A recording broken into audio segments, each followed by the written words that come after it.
Do you hear a clunk underneath your hood under hard acceleration? Does your engine want to jump out of the engine bay like this?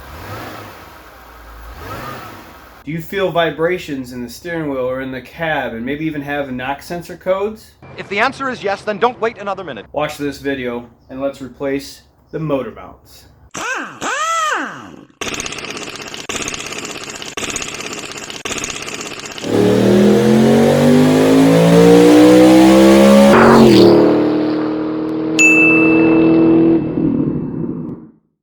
Okay, let's get started. First off, run your vehicle and get it up into the off-road position. So basically as high as you possibly can. Now a lot of stuff is off of here that you don't have to take off. It's off for other reasons. I have the windshield wipers and the cowling and some of the beauty pieces over the radiator up front here. And I even have the front grille off. You don't have to take any of that stuff off. We will have to take the engine cover off.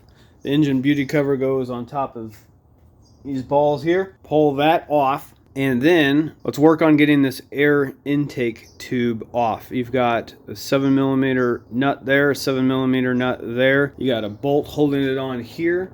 Then you got a 7mm hose clamp right back here onto the throttle body. Let's get that off. All right, got this hose clamp loosened and the hose off. Same on that side and same on the throttle body.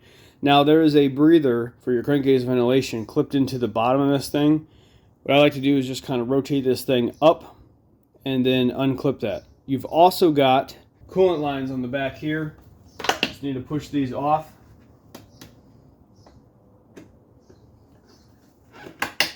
Just like so. All right, let's lift this thing up. Once you get it into that position off the throttle body, reach underneath here, squeeze this breather hose, and work it off.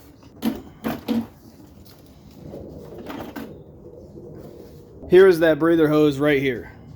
You gotta just pinch and pull. All right, let's get the radiator fan shroud, the upper portion of it, off. I'll zoom in here and show you how to get that off. Working on the driver's side here, there is a screw right down here. Just turn that screw like 90 degrees and it'll release itself. And then on this side down here, hard to see, it's actually slid in right here. Okay, and then this plug, you got to be careful. There is a rubber grommet in here that takes up some space here to help keep this plug out here. All right, so what I'm going to do is lift up this side where I've taken the screw out. And then I'm going to work it out from underneath these tabs. These tabs have like little bosses on them that help hold it in. I might have to do this with two hands, but you can see here, it just comes, this is just like a holding tab. Right here it's got tabs underneath these tabs that it's locked into. 1 second. Lift up and then out.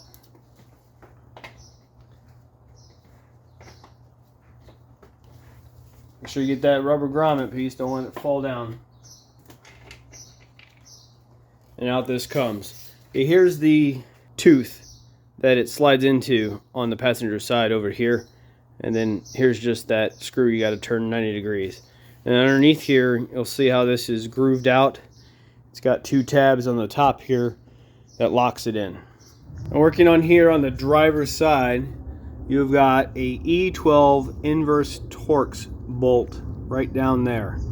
Okay, it's got the green marks on it.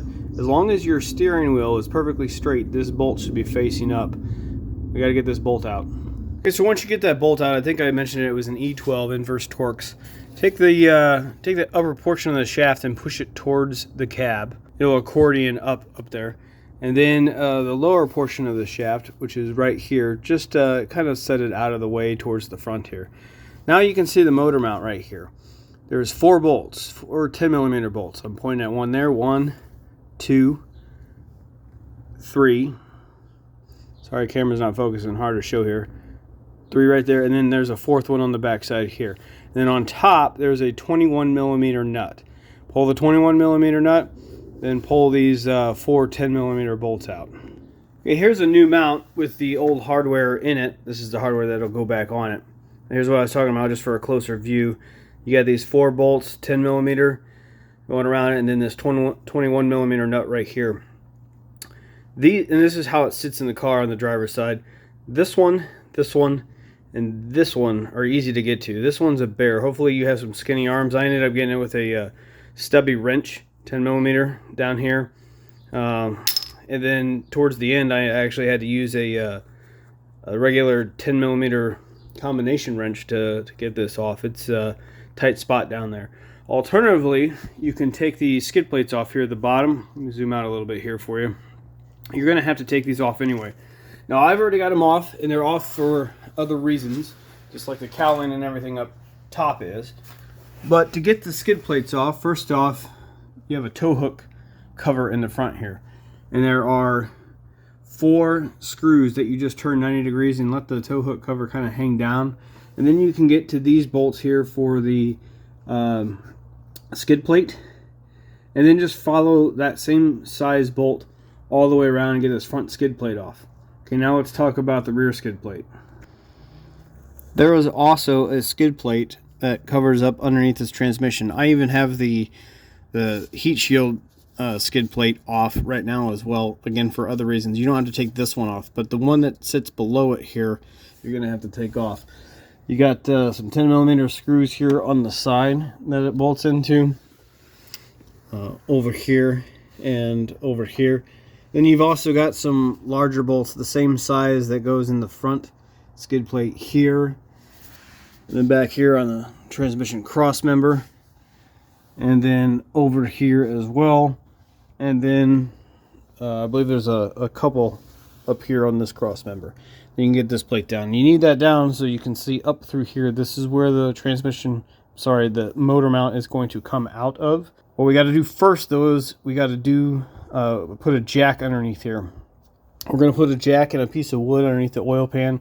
Maybe even a jack, just a little bit of a helper on this catalytic converter here, and jack up on this engine. I do one side at a time. That way this side over here is still bolted down, and when we just jack up this side, the engine will just kind of tilt to the passenger side.